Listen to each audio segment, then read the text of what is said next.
গত মাসখানেক আগে যখন হাইকোর্ট থেকে আমার বিপক্ষে রায়টা গেল, রায়টা হলো একজন মুশরিকের পক্ষে, বিচারপতিরা রায় দিয়েছেন। এ রায়ের প্রতি, বিচারপতিদের প্রতি আমার কোনো বক্তব্য নাই।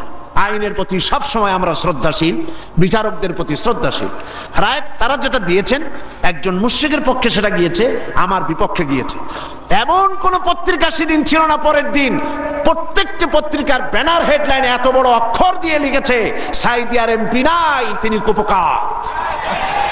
কিন্তু গতকাল বাংলাদেশ সুপ্রিম কোর্ট এই কেসে হাইকোর্টের রায়কে স্থগিত ঘোষণা করে দিল, স্টে অর্ডার দিয়ে দিল। রায়টা আমার পক্ষে এসেছে, সেই জন্য বাংলাদেশের দুই একটা পত্রিকা ছাড়া কোন পত্রিকায় কোনো জায়গা হয় না। এগুলি প্রমাণ, এদের কলিজা চলে। আজকের এই মাহফিলের এই দৃশ্য দেখে কলিজায় আগুন লেগে যায় ওদের। আগুন লাগুক।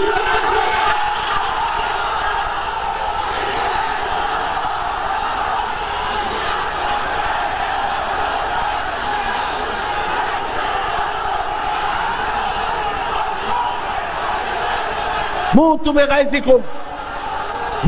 বেগাইজিকুম, এরা চলতে থাকবে। আর আমার আল্লাহর ফরমান শুনুন। কার ফরমান?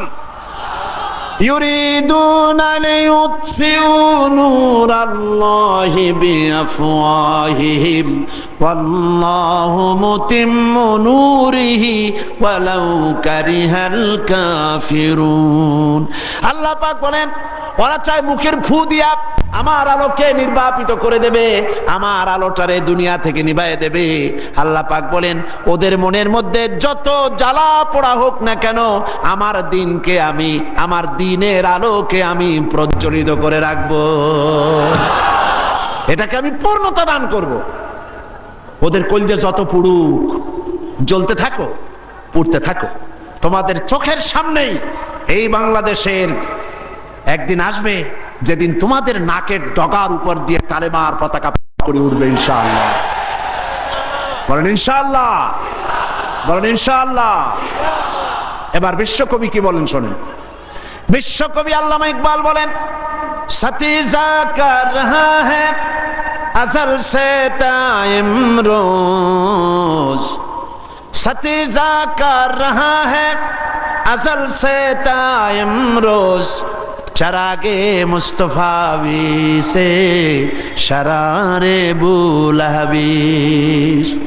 সে আবাহমান কাল থেকে শুরু করে পর্যন্ত নমরুদ, ফেরাউন, হামান, সাদ্দাত, আবু জাহেলের গোষ্ঠীরা নবুয়তের চারাগকে নিভায়ে ফেলতে চেয়েছে, কিন্তু তাদের হাজারো প্রচেষ্টা সত্ত্বে চারাগে মুস্তফাবি রাসূল করিম সাল্লাল্লাহু আলাইহি ওয়াসাল্লামের জ্বালানো চারাগটা টিম টিম করে জ্বলতে রয়েছে।